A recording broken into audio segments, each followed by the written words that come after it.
And I gobbled it up. 18 inches in diameter. So you got... I gobbled. You gobbled it down. I gobbled. Hey, you know what I was thinking? I was thinking we could have a creative intro. So this is our 20th upload. Oh, 20, baby. So I was thinking we, boom, pull a black screen on the viewer. So picture this. Shut your eyes. Black screen.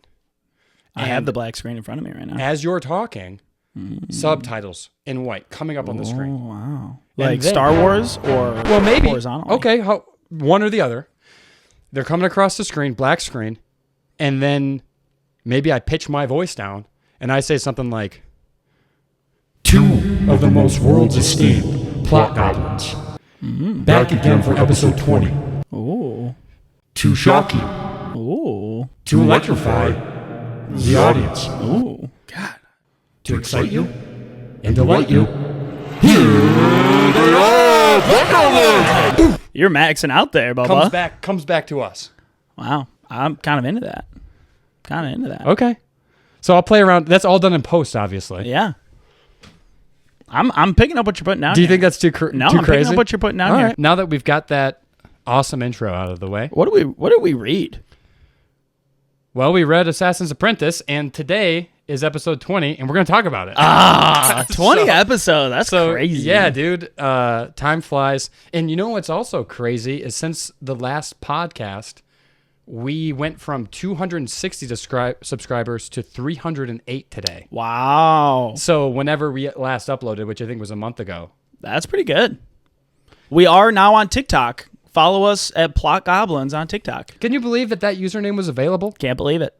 A year into our podcast, and I hadn't done it. And then, boom, it's just there. Also, if you are listening and would like to hear us on Spotify, let us know. It's a little bit of a lift, but I think it would be pretty easy. Yeah, well, I would just throw the raw audio up there. There's a couple of clickaroonies, and you should be good. Okay. So if you listen to us and would listen to us on Spotify, let us know. Yeah. You'd miss out on a lot of like facial buffoonery. Yeah. You know, because we do a lot of we do a little bit of that. My wife hates when I do that. Really? Yeah. Oh, I like it. So she doesn't like it when my beard's long and she can see the hair like on my white teeth. It's kind of gross. Okay. Yeah, I empathize with her on that. But yeah, today we're going to dive into our very first Robin Hobb. Wow. Book 1 of the Farseer trilogy. And turn for the camera. They can't see that. Oh yeah. Yes, Miss Hobb. So we're going to talk about that. It is a miss, right? Not a Mr. Hobb? No, it's a lady. Yeah, wow. Yeah, dude, she's like the queen of fantasy. I know we're going to get into it, but I loved this book. Yeah, I loved it too. And it was just so different. I'm so excited to dive into this one. This made me, on the front cover it says fantasy as it ought to be written. George R.R. Martin. He could not have summed it up better. Yeah. Not that I've read as much fantasy as him, and he's, obviously the voice of all things fantasy. Yeah. Yeah, and should be. Man, I will say he's so right. I don't know if you read The Magician by Feist. I think his name's Raymond. Raymond Feist. I got a lot of similarities just in the kind of the slow burn. You can tell it was written a while ago, and I had a lot of flashbacks to Feist Magician, and I loved that book. I think this was Both written parts. in the late 90s. Yeah, Feist wrote The Magician in like 87, I think, or maybe even like 78. I bought it. It's so good, man. I mean, it's 1,000 pages because it's 2 parts, but yeah, I bought that. I just hadn't cracked it yet. But yeah, so why don't we dive in here, Dub? I'm thinking we follow our tried and true template, which is hasn't failed us yet. We'll talk about what we like and didn't like, and just kind of see where the conversation takes us. But I suppose we could get into some potential plot predicting, but I don't know that we're going to be super heavy with that. But I think it's more just kind of walking through our favorite scenes. So. Yeah, this might be a little bit more of a traditional review recap than maybe some of our others are. Mm-hmm. So how about this? Before we go into what we liked the most or didn't like, do you want me to go through some of the key characters' names? I'll hit you. Yeah, that'd be great. See if it just makes you remember anything. So we had Burrich. Yep. He was Chivalry's man. He tended to the animals. And he's actually the one that gave Fitz his name because he was a nameless bastard. Yep. And then you had Prince Chivalry, who is Fitz's dad. Correct. And he went off and had some side piece action. Yep. And then, that's Fitz's situation. You have Prince Verity, who filled in for Chivalry. You've got Prince Regal. Oh, Regal. Boo! Yeah, not Regal. You have Cobb, who was he was kind of the help in the,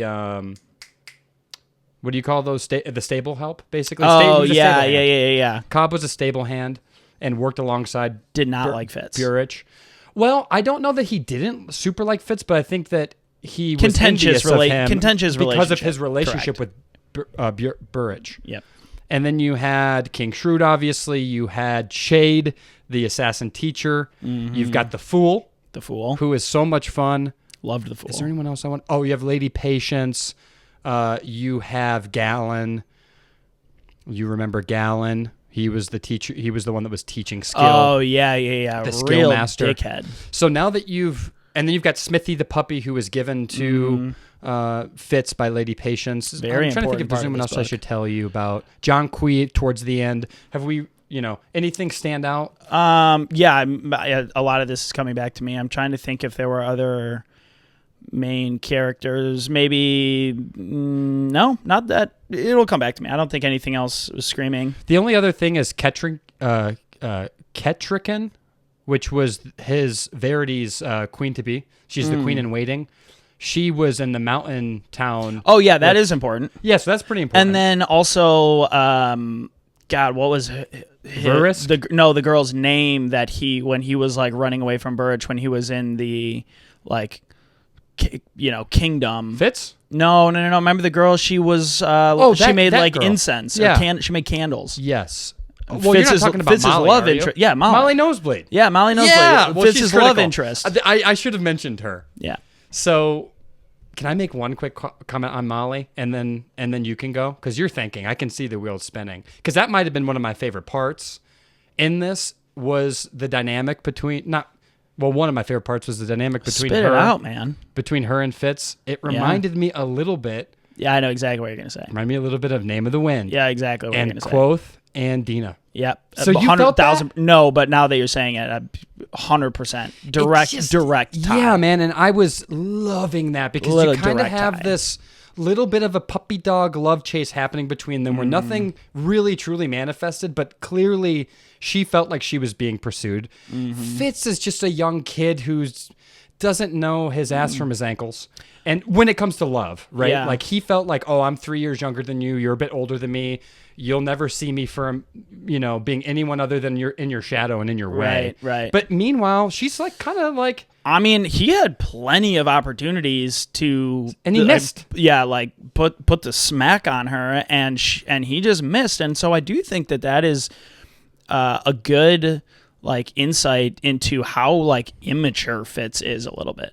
Well, he's young, dude. Yeah, you gotta imagine. He's 17 or 16. I think maybe even younger, right? Wasn't he 14? I think the book starts when he's 6. The book really gets in when he's 15. Yeah. And I will say probably my favorite aspect of Hobbs's writing style in this book, which goes back to the years, was that you could be reading a paragraph and it would skip forward an entire year seamlessly. I loved the way that she was able to time jump and you just had no idea where, he might be walking around in the middle of the chapter and something, he had a perspective and then the next sentence is and then he woke up 6 months later and carried on and never thought about it again. And it was just, I loved the way that she did that. It just worked. Yeah. What a great writer. This is an example of someone who is a very good writer and tells a very good story. Storyteller, 100%. It's a great blend of those two things, isn't it? I totally agree. That's the difference. It wasn't just chock full of action or rising action. I felt like it was primarily falling action, at the end of the day. If you really zoom back, not a whole ton happened. It was all dialogue. And yet it felt like everything happened. And at the end, we can get into the plot twist towards the end. It was nothing earth-shattering, but the way that she wrote it and then the pure hell that Fitz was going through made my stomach crawl. Many different times. I was truly sick to my stomach. And I mean, in a lot of ways, this was a depraved book. Very little happened in this book that was happy. Right. I mean, and he is down and out the entire time, and he cannot win. Yeah, it is kind of painful to read. He's beaten and broken. It's painful to read. That's a great way to phrase it. And yet, it does technically end on a high note in that we suspect that he's going to keep living after this, but he is in dire straits in the very end. So it's like, and obviously he does finally get the best Galen, but man, it didn't feel like it did it. Yeah, I mean, so let's maybe kind of recap some of the bad things that happen in order. I mean, first, you know, he gets stuck on Burrich's just plate to just take care of him because he's, you know, not Verity, Chivalry's man. And so the first one, Fitz assuming he kills his dog, Smithy. Oh, that's right. Was number one. Oh, Smithy. And then... Because he thought that he had the wit or whatever. Yeah, right. He was... And that was sad because it's like, this is this puppy and it's a kid and you're making him out to feel like this horrible beast, terrible person. Right. So that's sad too because you're like, oh, dude, this kid's already had it bad enough and now you're making him feel like a true dirty outcast. He has no family, no friends, and so all he has are these animals and to like bond with. And so so kills his dog, Fitz is down and out, and then he starts getting a little bit closer to Shrewd. Regal's all pissed off at him. Regal and Verity are rude to him. And then Verity he gets in with... isn't rude, but he doesn't... He's the bastard brother. Him. He doesn't acknowledge him much.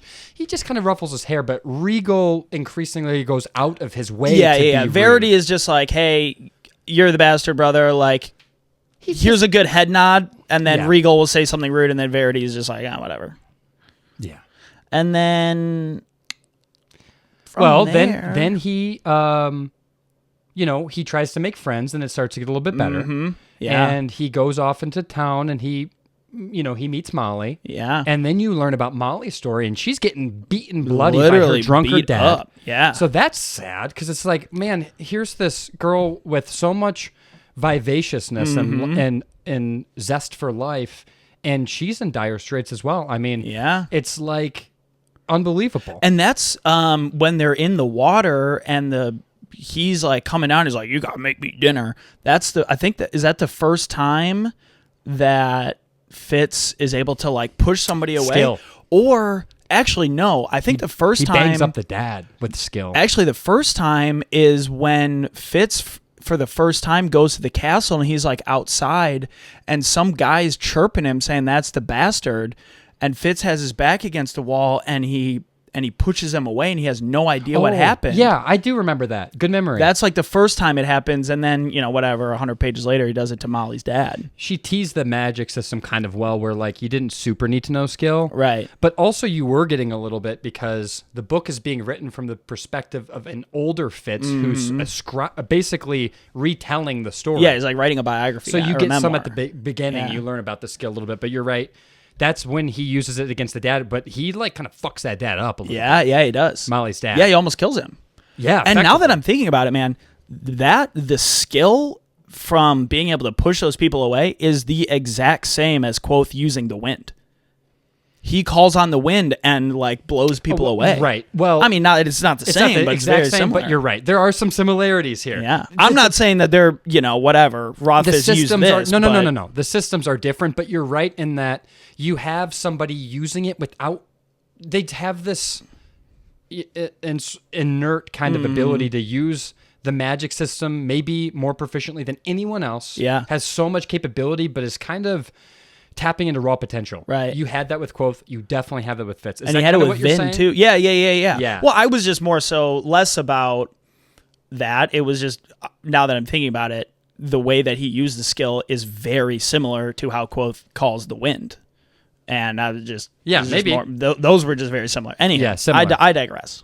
But, yeah, so that that was interesting. And, I mean, a lot happens to him that's bad too. Obviously, once he starts to meet Galen. I think that's where for me, nothing really felt too overly downtrodden or to the point where my stomach was in knots until he met Galen. Yeah. I felt that Regal was a pest. Yeah. I didn't think that he was as intertwined with Galen to plot against Verity and all those things that happened towards the end. Like, that was a bit surprising for me.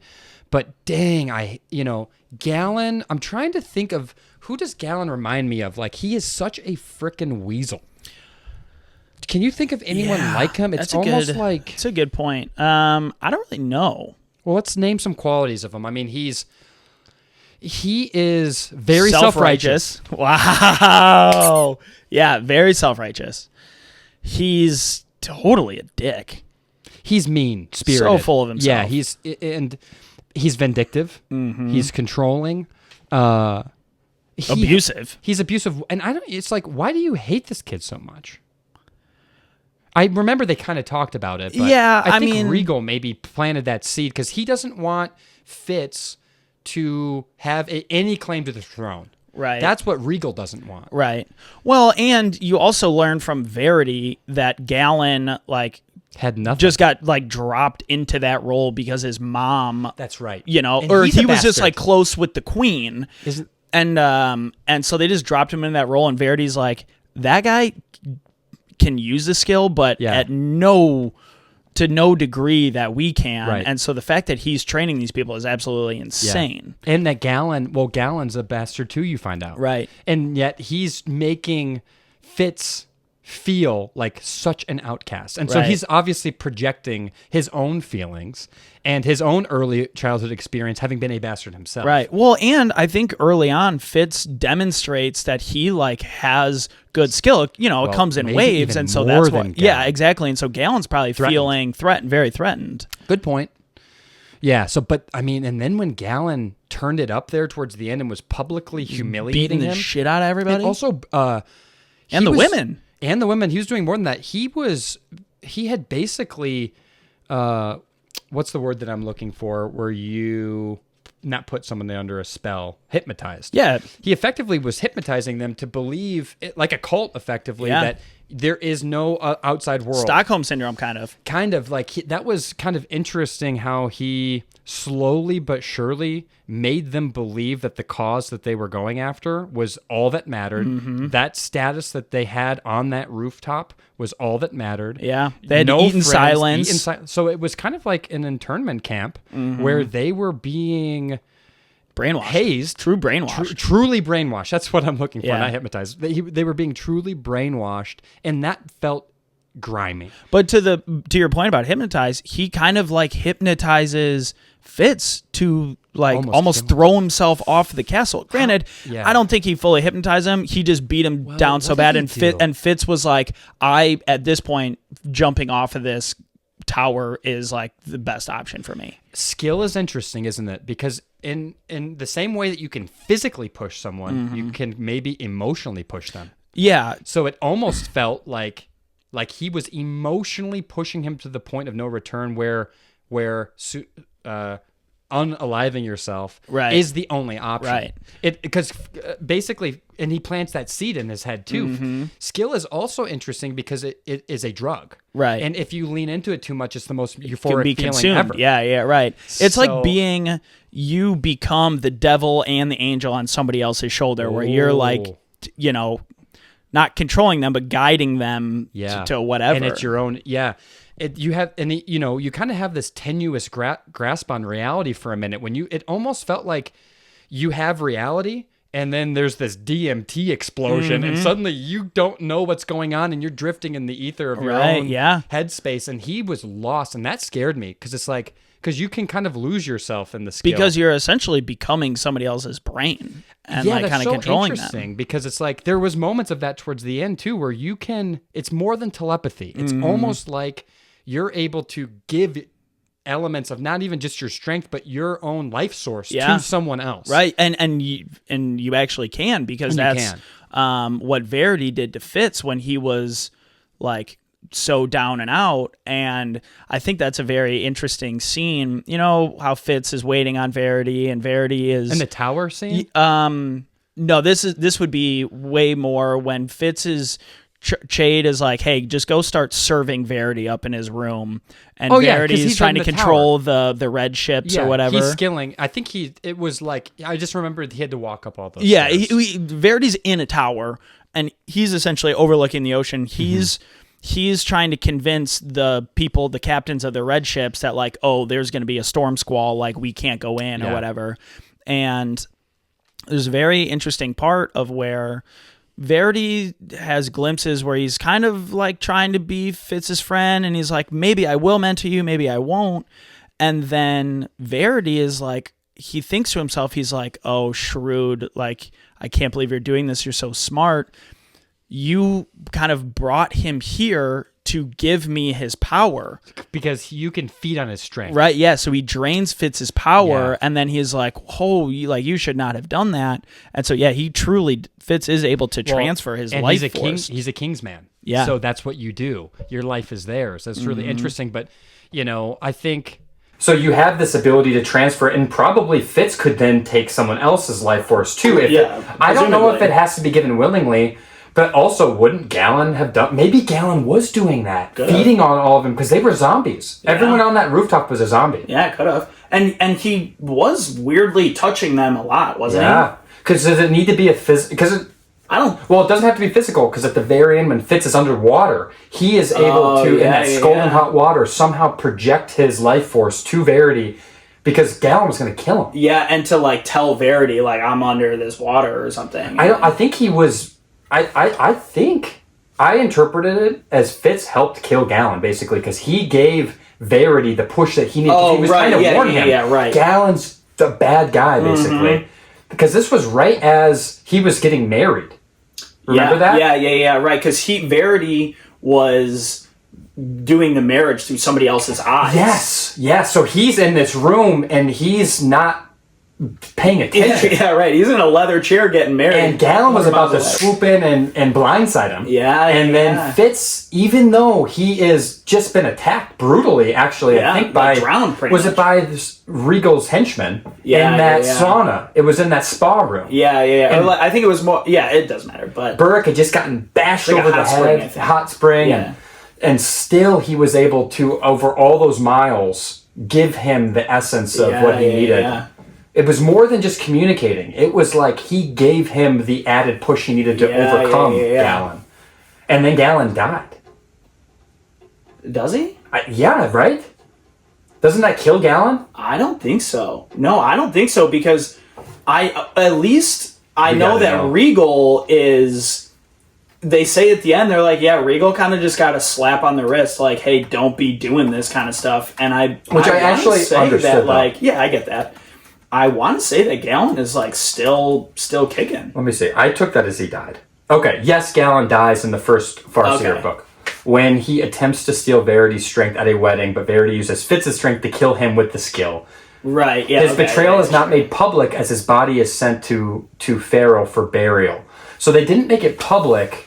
So that's good to know, because it wasn't like it wasn't like, and now Galen's dead. I think it was one of those things where it was kind of inferred, and then they moved on, and it is a little bit, it wasn't confusing, but it was like, why isn't there more retribution and recourse for Galen's and Regal's actions? Right. And I think it is all political, right? Like, it's one of those things where he's a prince. He just kind of got brushed under the rug. Well, he's a prince. Yeah. This is a kingdom you're talking about. So you can't just, you know what I mean? You can't just tell he's not going to jail. Right. And also, you gotta realize, Verity took over for Chivalry. A lot of people think that maybe he killed Chivalry, maybe. Oh, so there might be these other political issues where if Verity tried to go against Regal, Regal could use that as a political pawn to say, well, wait a minute, you became the king, and we don't know how Chivalry died.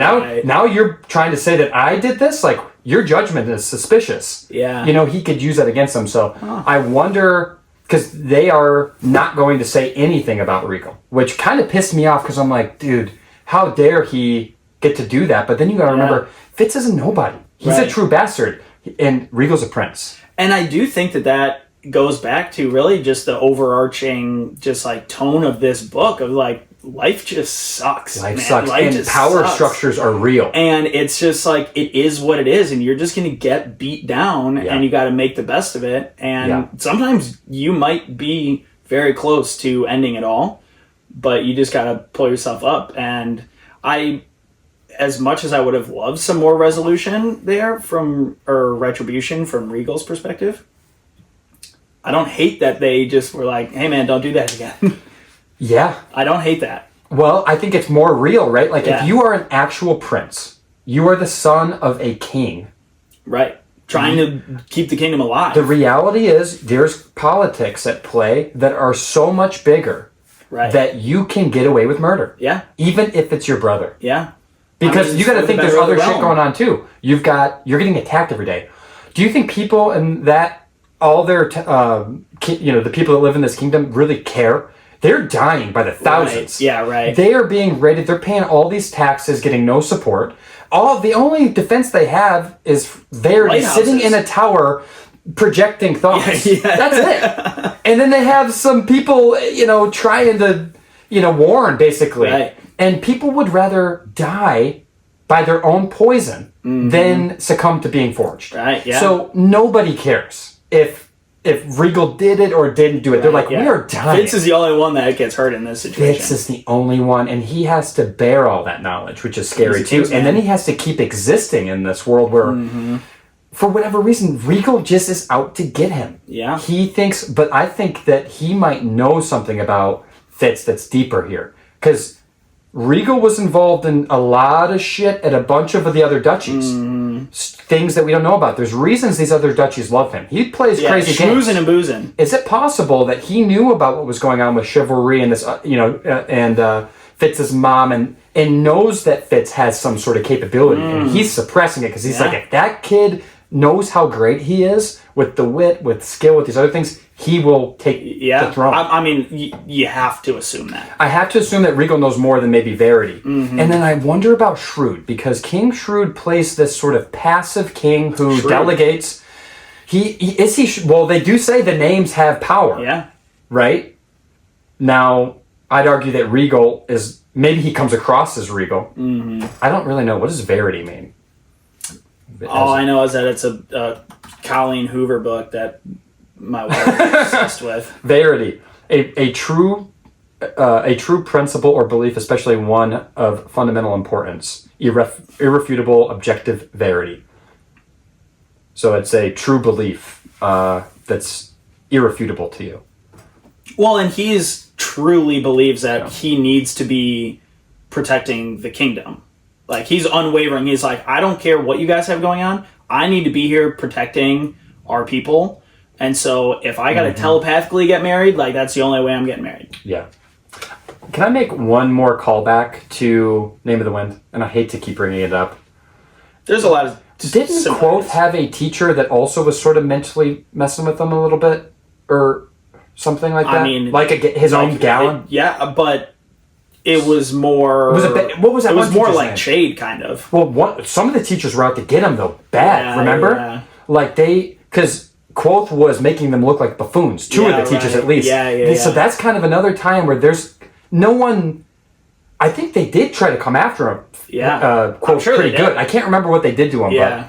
And honestly, there's a lot of similarities with Chade and the one guy that teaches him the wind, because Chade is very elusive and shows up out of nowhere and is like kind of a goofy dude. Yeah. Like, the more that I talk about it, there are certainly a lot of similarities here. And again, that's fine. I got no issues with that. I'm not saying I'll just say this. We liked this book. We liked that book. I think that there's something there for sure. Yeah. It's very different, obviously, but there's just these tendrils of the more you talk about it, like you can draw a lot of similarities. But if you want to talk about Chade, I loved him. I'm surprised we haven't even discussed him more yet. I know. So what did you think about him as a character in general? I mean, huge fan. I very quickly assumed that he was a king's bastard. Yeah. Well, I also think you assumed he was Lady Time, I thought. Remember? Oh, yeah. I thought you blew my mind when you texted me that, because I was floored by that. Remember, they're traveling and she's kind of bitching. And, right. and it was him. Yeah. Yeah, and and I didn't think he was a bastard either. It's like, geez, everybody is. Those were two things that I picked up on. So he is Shrewd's brother. Different moms. Yes, Shrewd's brother, different moms. Yeah, okay. That's pretty cool. Yeah. But Chade does get kind of squirreled away, but it does make sense why, like, that is a powerful position, actually, for a king to take advantage of someone like him. Yeah. He's off the books. Yeah. And such a nasty job, and no wonder Chade is, like, elusive and, needs Fitz to be almost perfect. Because if he's not, like, he's, like, the main tool that Shrewd has to manage the realm. Well, you're either helpful or you're not. And if you're not, you're a liability. Right, exactly. So you better be helpful. Right. And you better be more than helpful. So there are lofty expectations on him. Yeah. And the other thing about Chade that's a little bit sad is that Chade is alone. Mm-hmm. Chade is maybe alone by design because he can't... He doesn't make money. Right. He just lives in the kingdom. He lives in the tower. He can't support a family, so it's like, what's Fitz gonna do? Yeah. Fitz is just he truly is just an assassin. He's the king's blade. Yeah. Well, and if you think about it, like, Fitz has been alone, and he's being groomed to be further alone even more. Mm-hmm. Like, what a depressing, man, it's outlook for him. Yeah, that is such a good point, actually. Yeah, like and I think that, he's just happy to be in a warm, home. He just wants his bed. You know what I mean? And he is searching. He's searching for love from anyone. Is he happy to be in a warm home? I think he'd rather be sleeping in the stables. Good point. Well, so let's talk about Wit, because he does have this connection with animals, and the only other person who has it actually is Burridge, and you find that out towards the end he can also use that skill a little bit. So I wonder. They make I kind of got the sense that maybe he also had the wit. Something happened. He's the stable master. I'd be hard pressed to think that he didn't, and maybe he just got burned, and which is why he's so tough on Fitz to not use it. Because you can turn into like a beast or whatever. Yeah, right. You could be Burrick. You could be Burrick. But the wit's kind of an interesting concept, right? Like your ability, because he uses that a lot. And this is where skill and the wit kind of meld together in a way that is tough for me to untangle. But for example, he's able to feel the emotion of an animal, like a dog, and know if it's happy, if it's scared. But also, like, kind of see through its eyes. See through its eyes. Well, that's a good point. Because he does see through Smithy's eyes when Burridge gets stabbed in the middle of the night. Yes, that's a great point. So and he smells what he smells. Pretty much the exact same as the skill. It's just one's for animals and one's for humans. Well, and he can also feel it for, like, with Molly to know, like, if she's interested in him, kind of. Like, I thought there were some scenes, I can't remember exactly, but where he basically knew... Does that make sense? Like, how she was feeling, I guess, or if she was excited or bored by what he was saying, or apathetic, or dismissive.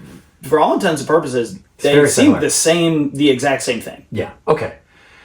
So that is kind of what I was thinking too, but I just love that concept in general. Could you imagine, and I know you don't have any pets, but if I could see through the eyes of my pet and experience what they're experiencing, that just, it's such a small thing, but what's the first thing that you would want to view through Biddy's eyes? I would just, what would I want to view? I'd love to view myself and just see, like, what do you need from me? Like, am I taking a poo-poo? If I'm being honest, he'll come in there and step around him. Get off my ass. But no, I would, if I'm being completely honest, thinking about this for the first time, I would want to know, am I loving you as much as you deserve? Yeah. Like, do you feel, sure, I hope you would feel unconditional love, but I wouldn't want for a second for him not to. Yeah. If I'm being honest. Yeah. And I know it's just a pet or whatever. Yeah. But I also feel that about anyone I'm close to. Yeah. So I'm just loving. I don't know, if I was you, I would want to know just like how Biddy is feeling in just the regular day when you're gone. He's just, or when I'm traveling. I'm just prancing around. Like, I'm going to go lay in this chair right now. I think cats are pretty good. I think dogs are a bit more emotionally. They require more. But anyways, that was just like such a cool, like, actually, I think, doesn't one of the dogs actually help Fitz in a time of need or something? Well, obviously, they cue him into Burrick getting beaten, and you find out that's by Cobb. Right. That dirty, rotten... What a bastard. I can't say bastard because he's not literally a bastard, but they use that term a lot in this book. But he is a conniving... Jagaloon? Jagaloon, yeah. He's a conniving jagaloon. And I mean... Also under Regal's thumb. Regal is a master manipulator walking around. Right? Regale. Yeah, regale. What does that mean? That's the same. I'm just trying to... Is it really? Just trying to stick in there. I'm going to have to bleep that, I think. Yeah, I think you're definitely... No, regale means to entertain or delight, often with stories, by providing food or drink. I knew that was a word. Regale. Yeah, that's what that means. Also, there is... I was trying to remember what page this was on, and I don't know if you caught this, but I can't remember. I think it's Burrick talking about a memory of Chivalry, where Chivalry is at a dinner party. And there's this girl who's trying to talk to him, and she's wearing all of these jewels, and she's like, oh, can you show me your jewels? And he's like, oh, of course I can show you my jewels after dinner. And they walk outside. To Chivalry? Yeah, Chivalry. I think Burrick is recounting a story of Chivalry. Continue. And Chivalry is talking about how he's going to show her his jewels, and he walks outside in the starry night skies and points to all of the lighthouses on how they're the jewels of the kingdom and how they protect everybody, and those are the most important things to him. Mm-hmm. Now, fast forward when Fitz is talking to the princess, Ketter, whatever her name is, at the mountain place, and she is essentially stealing all of the money, and he needs to convince her to have a different perspective on like being a queen and to get support into the lighthouses. And Fitz convinces her that the lighthouses are the jewels, and she goes and says that. I do remember that. And so it's just so interesting on how Chivalry said that to her, to some woman, he's recounting that, and Fitz uses the exact same lines and saves those lighthouses. Do you think Chivalry's alive? I projected that and skilled that? I mean, could have. Very well could have. Well, I can't remember if Chivalry's dead. Didn't they say he's dead? Well, yes. So, yes, Chivalry, for all intents and purposes, is dead. And he probably is, but that was more just But it was more about, that could just be, like, Fitz truly being the son of Chivalry. Well, yes, and then Fitz is smart, right? So he learned that, but somehow Burrich knew to sell that story. That's a pretty odd story for him to extrapolate it so perfectly in a moment where that's the only remedy was to tell her that thing. You know, it could have been Shrewd. It could have been Shrewd. It could have been Burrich. I can't remember. Shrewd, yeah, but I remember got to be doing something, man. I bet you Shrewd's doing something back behind the scenes, and that's what I really like, especially more that scene that I was talking about where Verity is like, "Oh, Shrewd, come on." Where Shrewd is 30 steps ahead of everybody. Shrewd? Shrewd is 30 steps ahead of everybody, and everybody plays him off as just this, like, kind of nobody king, but Chade knows it, Verity knows it. If Shrewd specifically told Fitz that story, and Fitz recounted that to that queen and got him the support he needed for those lighthouses, like, that's 30 steps ahead of everybody. Agreed. You know who also is 30 steps ahead?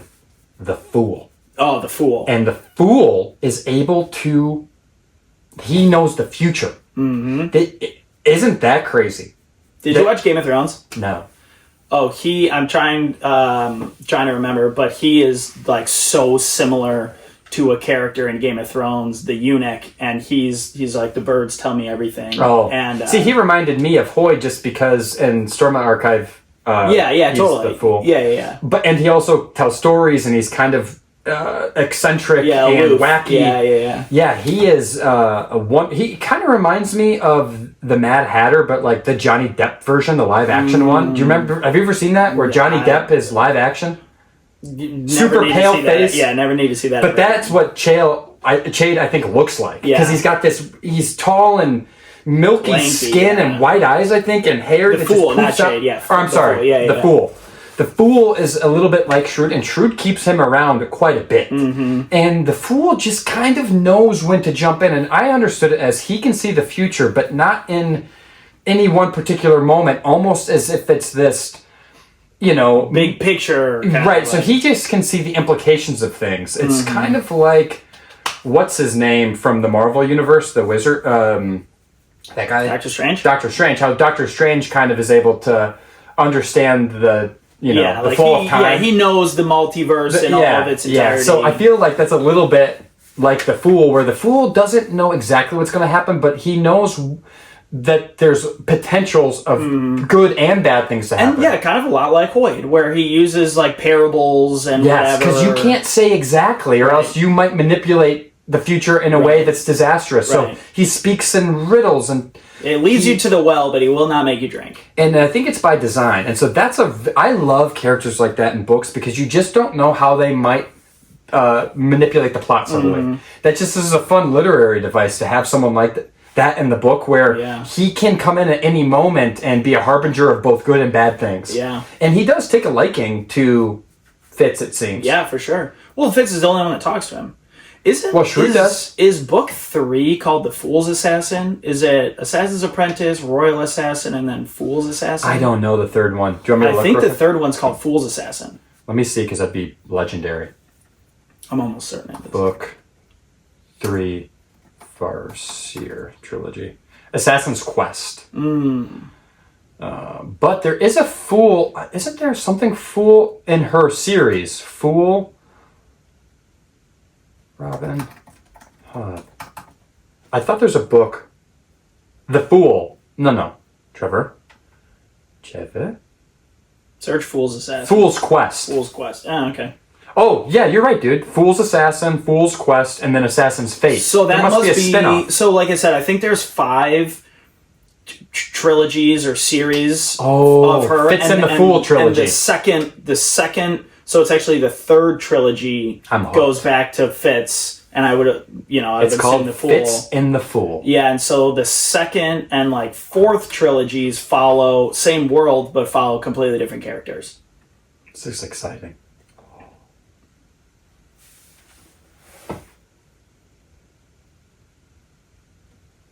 What happened? What does that say? It stopped. It said system overload. Thank goodness we have more than one source for sound. Right. Apologies. I'm glad I looked, but for whatever reason, GarageBand decided to have some sort of system failure. Anyways, we were just talking about the Fool trilogy that's out there, and that's all exciting. We're a good ways into this podcast. There was only one other, is there anything else major that you wanted to speak on? Let me see if I had any notes, but otherwise I think I might be good. Okay. I was going to read one quote that I really liked that I think sums up Galen really well. No notes from me. No notes. From New Girl? I don't think you watched New Girl, I did did you? not. Oh, that's too bad. So there's a good description of Galen. Drag this window. Go to the side of this. Seems to be working now. I know. I just don't want to. No, I was going to say drag this window to the side. I'm done with my notes, but right. So there's a good depiction of Galen. I think Hobb perfectly nailed if you really want to understand his psyche and who he is. So it says, this is page 240. There's something that I have observed about skinny men. Some, like Chade, seem so preoccupied with their lives that they either forget to eat or burn every bit of sustenance they take in the fires of their passionate fascination with life. But there's another type, one who goes about the world cadaverously, cheeks sunken, bones jutting, and one senses that he so disapproves of the whole of the world that he begrudges every bit of it that he takes inside himself. At that moment, I would have wagered that Galen had never truly enjoyed one bite of food or one swallow of drink in his life. To a T. Wow. Great description of Galen. I get goosebumps from that. Yeah, it's a great description. But the whole book is riddled with sentences like that. But there's another type. One who goes about the world cadaverously, cheeks sunken, bones jutting. And one senses that he so disapproves of the world, the whole of the world, that he begrudges every bit of it that he takes inside himself. That is an amazing sentence. Yeah. So, it's stuff like that. When you have great storytelling, great writing. I mean, you don't need to have the most crazy plot. You don't need like a Red Rising plot where you've got something like that. You're working with that sort of writing capability. Yeah. She is masterful, dude. So, all right. I think we've had some passionate discussion here. I would agree. Do you want to give a rating? Yeah. I'm going to come in. I lost a little bit of steam. I picked it back up. I'm coming in flat 9-0. Awesome. Flat 9-0. Loved the prose, loved the world building, loved the storytelling. She had me gasping for air a few times in sadness. It was a slower burn, but in its entirety, I'm a 9-0 all day. Probably one of my favorite books we've read to date. Agreed. Yeah, definitely one of my favorite books. I know we talked about using that other system. I think we can... I'll try to implement that the next time. Yeah. That's fine. But my only gripe is I wish it was longer. It just kind of did very much... There's like 22 books. I know, but for this particular story, even though she was able to span time very well, there are elements I wish I would have had a bit more of, actually, to feel even more enraptured with the story that she told me. With 400 pages, small pages, she was able to make me despise Galen, love Fitz, mesmerized by, the spin-off with Chade. Like, there's so much I loved, but that was my one qualm, was like, you can tell this is the first book in a series. That was one of the challenges that I had with it. But that just means I want more. Yeah. I'm going to give it an 8.7. All right. Love that. And that's one of your higher ratings. Yeah. I don't know what would get me over a 9. Maybe if we went and parsed it out bit by bit, I would be higher. And maybe I'm doing it an injustice by saying 8.7. But yeah, it's just kind of where my gut heart told was. me 8.8, but I went to a 9. Yeah. Dude, I could be right there with you. Yeah. We're just splitting hairs at this point. What a good book. I loved it.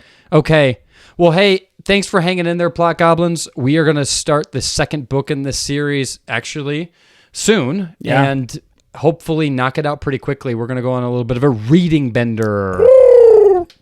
Okay. I hope so. Till next time. All right.